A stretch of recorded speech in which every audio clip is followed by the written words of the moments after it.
So I'm making this video with the perspective of someone who used to know nothing about UX design, trying to break into the industry, to now working a few years within UX. And now that I feel very comfortable in the industry, I truly feel like I have a better grasp of what's going on and what actually goes on behind the scenes. So today I want to have an honest talk of looking back, trying to transition into UX design, advice that I wish I had when I first started, things I would have done differently, things I think would be of use to you, and honestly anything else that might be helpful. I know transitioning into UX, it's been different 2 years ago to now, especially with past layoffs and anything else that could have happened within the industry. And I just really want to put the cards on the table and just have a more authentic conversation about everything that's going on and getting into UX and looking back with this new perspective. And for context, I made a similar video called Honest Talks about a year ago before I started working at Amazon for UX design. And the perspective and the designer, the way I view my career, UX design, the industry, approaching all this, the person and designer I am today is definitely not the person I was 2 years ago. And I'm here to address those differences in this video. And to start with some personal background, and I know a lot of you may be new to my channel, so to start off with some personal background about how I got into UX design. And I always knew that I really liked art, but really did not discourage going into arts or stuff like that. It was very STEM and math focused, so I never felt empowered to explore what I was naturally interested in. But then that changed when I switched high schools and I moved to Canada. And that school system was a lot more open to different types of talents and interests, and they didn't ridicule you for not wanting to go this one specific career path of math or medicine. So I felt like a lot of personal development towards just design during those years. But still, I never thought that I would be in UX design. I didn't know what it was until about 2019. I actually went to Parsons in New York City with the hopes of becoming a fashion designer. But then as I slowly started to get work experience doing gigs and small internships here and there, I found that the work-life balance was just really not sustainable, and I felt I was putting in so much time and like so much effort towards, trying to get my foot in the door into this industry, but I just felt like that wasn't appreciated, and for the amount of effort I was putting in, I was not being compensated almost like anything, to be honest. So I felt if that's how the industry was treating, interns for fashion, even just for the amount of work that they're doing, I just felt that was a better reflection of how the industry was longer term, and I just didn't think it was a suitable career path for me. I was Googling late 2019 of like high income skills or most in-demand skills of 2020. And I found that web design or UX design was like one of the top listed skills. Everything else had to do with math, which I wasn't really a fan of. And doing more research into it, I loved how it seemed to have more of the research that I was into, of more like hard data from surveys and like even combining psychology instead of trying to interpret more conceptual stuff that's more,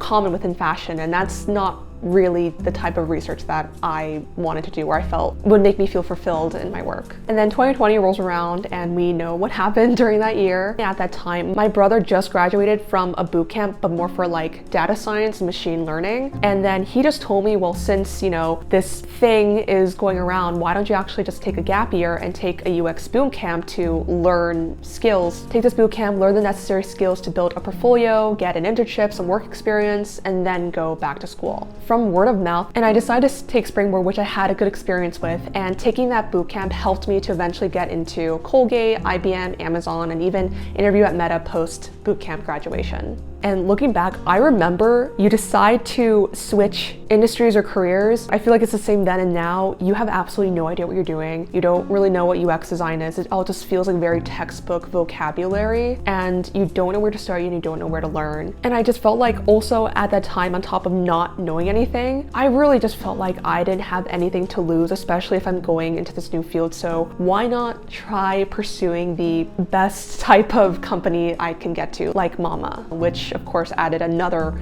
layer of pressure. But I took a step back, and I'm really thankful for my family for telling me these things and reminding me that if I'm struggling, if I feel like I'm lost, it's actually a very good sign, because that just means you're in this new territory, this new field, and you're struggling a lot, but it just means that you're learning. Plus, also telling myself that I could, pity myself of, oh, I didn't know UX design before going into college, or I could have started UX design earlier, and making excuses.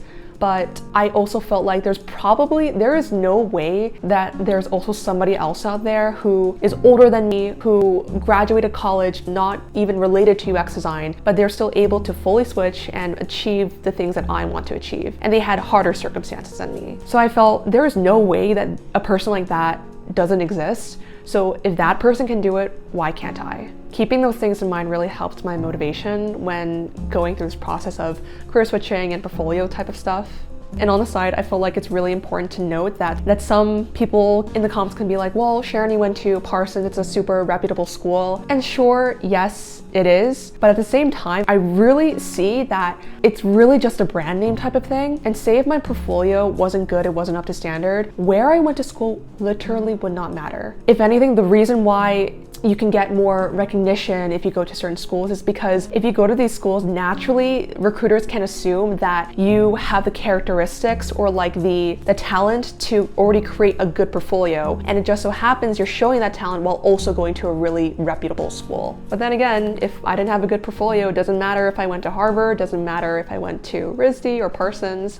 So that's something I wish was a bit more clear to me earlier on. Portfolio is absolutely most important. And to give a bit more context, when I finished my bootcamp and went back to school at Parsons, I took this one-off UX class at my university, and my professor who worked at Meta at the time for UX, he literally looked at my bootcamp portfolio and said, Sharon, there is nothing new I can teach you in this class that you don't already know. So that I really think that just comes to show you can learn skills anywhere where you feel like the education is credible, and that was my experience with the bootcamp. So if you are looking to switch into boot camps, or you're considering other boot camps, this was just my experience with Springboard. I can't really speak too much since I don't have the first-hand experience with others, but if you did want to try Springboard's UX Bootcamp, I do have a discount code. It's just my name, SHARONKIM, and you get $1,000 off your tuition. So I'll leave more details in the description box down below. And just to zoom out, although I think this goes to the larger question, is school necessary? Is boot camps necessary? I feel like there's no hard set rules, like you have to get into university or you have to have a degree or like have any of these things to guarantee anything, because nothing in life is guaranteed. But I feel like if it's not about guarantees but increasing your probabilities, but instead increasing your chances, taking a master's or majoring something in university or taking a boot camp that's specifically designed to help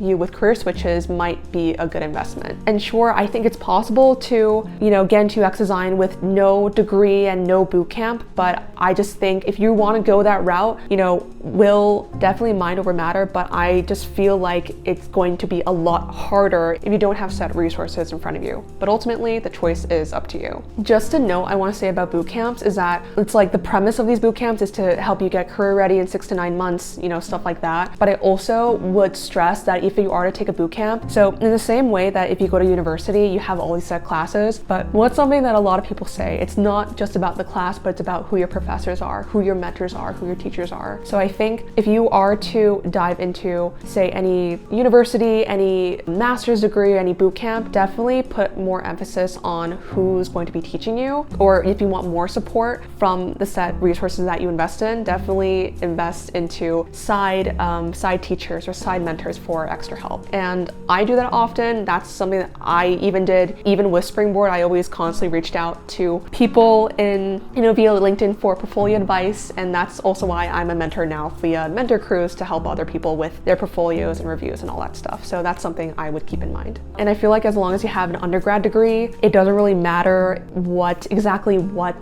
major you were in. I know somebody who had an engineering major and they work at Google now. They just happen to, take a lot of extra time outside of school to create a portfolio that was up to standard, and they just so happen to have a different background. So really, like, it doesn't, all these things are tools, but it's definitely not means to guarantee anything. But if you are going to take resources anyway, if you're going to go to school anyway, take a bootcamp anyway, just use the resources in front of you to the best of your ability to create the best portfolio you can. And I think this leads into the second topic that I want to cover of like building a worthwhile portfolio, and also like considering AI into this too. I feel like the market now, and also compared to then, I still feel like it's the same in the sense that, especially if you're just starting out, say if you're completely switching from a new industry, especially, now, there's been layoffs, it's not as easy to switch into UX as it was before. If you have no relevant UX experience, your best line of defense to break into the industry is literally you, your resume, and your portfolio. Mostly your portfolio. And a problem that I find, for example, before I took my bootcamp, I really just looked at as many Mama FANG level portfolios as I could, and I would take notes about all these portfolios, about things I noticed. How did they structure their case studies? What do their websites look like? Do they use a certain font? Do they have a certain contrast? And even like drawing out different people's portfolio websites and how they structure their case studies was something I just like did a lot of pre-work in before going into my actual bootcamp. So I think that's still very worth it to kind of know and gauge what that standard you're reaching for is, and then you can try to have so that at least you have a better idea to at least what standard you should aim towards. And I did say, just really quickly, I noticed with these big tech portfolios, they usually go for a grid layout, super clean, minimalistic background, don't do anything fancy, have your quick intro about who you are, when you went to school, or what your background is with a little blurb about you at the beginning, and then having just really beautiful UI for the homepage. Otherwise, to build a really acceptable portfolio, like I said earlier for the education portion, having a great mentor is like the easiest way to boost when you're doing the transition. I still have, and even now working full-time within UX, I still have a UX mentor. It's not so much with projects, but it's kind of that, but also thinking about how I can keep, how I can think about my projects now to help my career later on. The learning never stops, but I definitely think having a great mentor from the beginning will just truly accelerate how quickly you can learn and improve upon your UX skills. On the note, really quickly with AI, I touched upon this in like the 2024 UX video, but it's like, I think people can always say like, oh, like AI is going to replace UX designers. I guess to a degree, like, yeah, AI can create designs and try to spit out designs with data, but like, how can you determine then what's a good design created by UI? Still, at the end of the day, there has to be somebody who has a proper knowledge of UX, the research processes, and the design thinking to vet which AI designs are actually acceptable. I truly feel like it's not about like AI replacing UX designers, but it's just working with AI to create designs more efficiently and move forward. And someone on LinkedIn said this, where they said that UX designers themselves will not be replaced, but UX designers who do not use AI will. Being on the other side of the table, where I've been involved in the hiring process for other interns and full-time people, it's definitely interesting to be on the other side. And now that I've seen the other perspective, I realize how, although no matter how frustrating applying is, and it's still super annoying, and that's just kind of like the job application process, no matter which industry that you're in, is that sometimes really it's not your fault or like your portfolio's fault. For example, like a job, say if like you work in finance, there could be 500, 600 applications.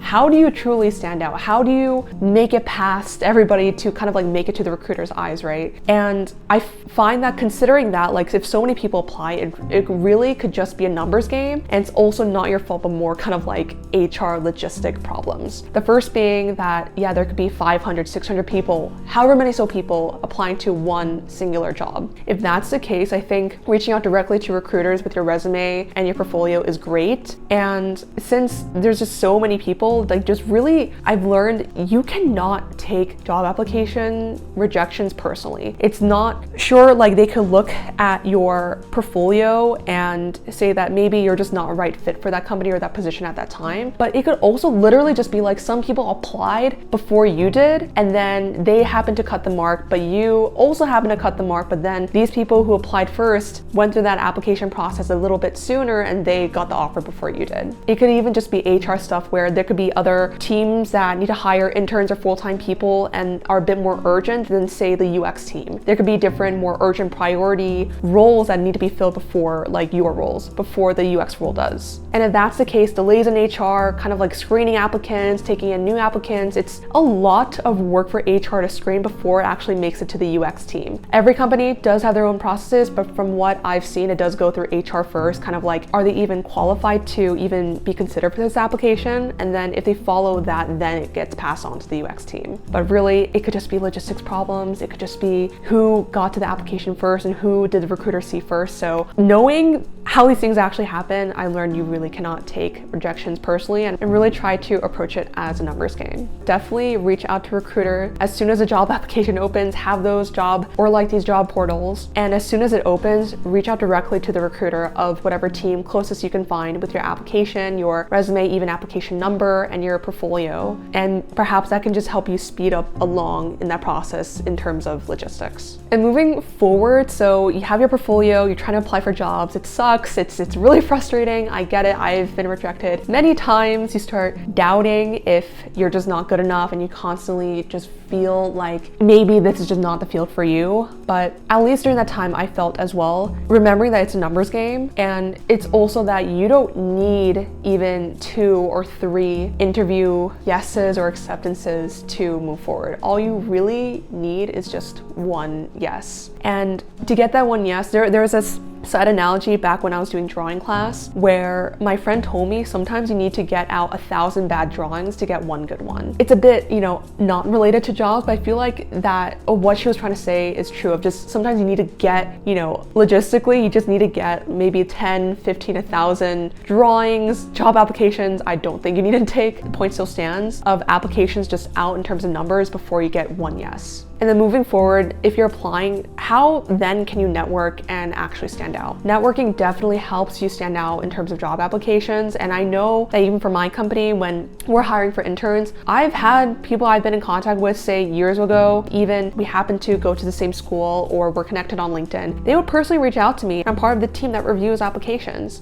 With them going out of their way with their resume and their portfolio application number, it's just so much easier for me to, have somebody on the team get eyes on your application. But then at the same time, to actually stand out, not only send personalized, emails, LinkedIn DMs, whatever, but in my opinion, it's really just about having a good portfolio when you do all these things. Because I feel like you could send the most heartfelt email, you can send, like all these different personalized messages to these LinkedIn recruiters of whatever companies. But then if you just don't have a good portfolio, if I was a recruiter, it's going to be really hard for me to consider you with your application if your portfolio just isn't up to standard. And I think although networking is so important, all this stuff, but I feel like a mistake in that is that this advice of networking and recruiting and all this stuff, I feel like that advice is just a bit untimely and forgets to prioritize that all these referrals and whatever doesn't have as much weight as it could have if your portfolio is just not up to standard.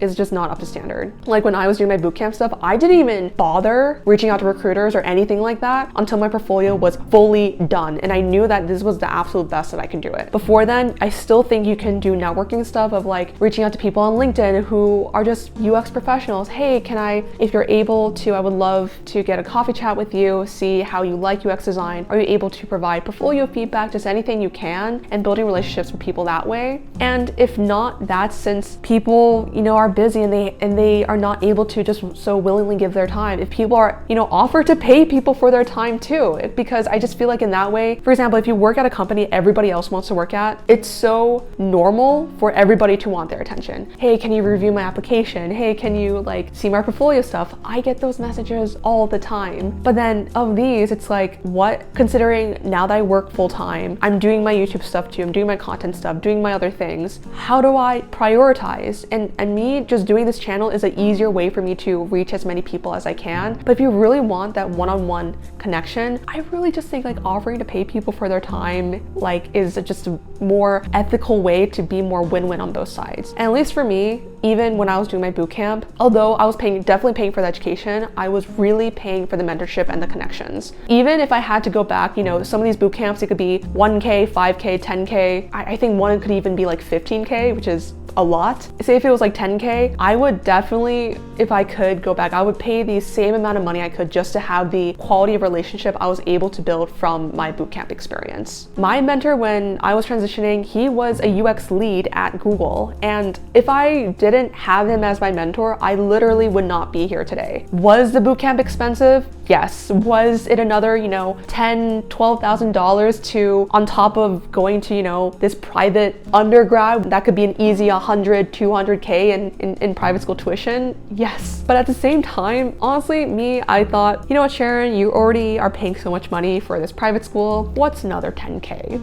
And if I'm spending this much more for education, I just really want to make sure I absolutely try my best and have the best quality education that I could have. And if I could do it all over again just for the mentorship, I absolutely would. And although the bootcamp experience itself was worth it, I think that mentorship aspect made it even more worth it. If I could just reinvest that tuition into just, mentorship, even post-grad, even like as I am doing now, I would absolutely do it. So kind of backtracking, did the portfolio, did the switch, was able to interview like at Colgate, IBM, Amazon, Meta. I decided to eventually work at Amazon. And I just want to address this whole thing. If you're a UX designer, you want to get into the field and wanting to work in big tech. I now have the experience of knowing what it's like, and I've experienced firsthand, although that initial validation, I guess, you can feel from making it into whatever company is, and of course it makes sense now. I already received that validation, so I can say these things. But as someone, I heard this quote where it says, I hope you achieve everything that you want, because once you get it, you'll realize how much you didn't need it. And to the same thing with work experiences, it's so normal to put things on a pedestal until you actually get it. Even going to Parsons, this college that I went to, I put that school on a pedestal. But then going there, I'm like, this is not what it was cracked up to be. Same thing when I got accepted, same thing when I went to big tech. Was it a good experience? Yes, it was. And I would absolutely do it again for that experience. But then post that, now I just truly see the value in the people that you work with, the work-life balance that you get. Do you enjoy the type of work that you're doing? Yeah, and like, is the work-life balance sustainable too? So overall, this wraps up. I feel like I pretty much covered all the topics that I wanted to in this video. It's hard, especially with recessions and all, but I still think the same principles of if you want to transition into this field and you're actually, you're committed and serious about it, you should absolutely do it. It's not, you just take a simple class and you get into UX design. That's not the case anymore. It's just like other fields where if you're not serious about a transition or if you're not serious about a goal, you should not pursue it. It's going to be so difficult to do so. I always think I'm a big believer, if there's a will, there's a way. So even now, although it's saturated, I mean, in-demand careers will always be saturated, even with software engineering. But I really think it's always about trying to evolve with what's currently going on. And if you feel like this is the good move for you, who are other people to discourage you or encourage you to do things? It's truly your choice on what you want to do. So just take me and even my words with a grain of salt. I just like doing content. I don't need to do content. Even financially, my full-time job pays me more than enough, so I really don't need to do these things. But I just truly do have a love for teaching, and I hope that this video had covered some points that perhaps resonated with you in your current journey. So if you have so I'm curious to hear what you think. If you have any questions or things that I could be of help with, do let me know down in the comments. I'm also to have more touch points in relaying, say, tips that I would give to others when I'm reviewing portfolios within my mentor cruise stuff. I am planning to build out a newsletter, so I'll leave details in the description box below so you can sign up to my newsletter. Also, feel free to connect with me on LinkedIn. I'm trying to be more active and posting there too. But until then, that's going to wrap up today's video. It's currently December, so if you're watching this in December, I hope you have a wonderful, happy holidays. I'm looking forward to connecting with you down in the comments, so thank you for watching, and until next time.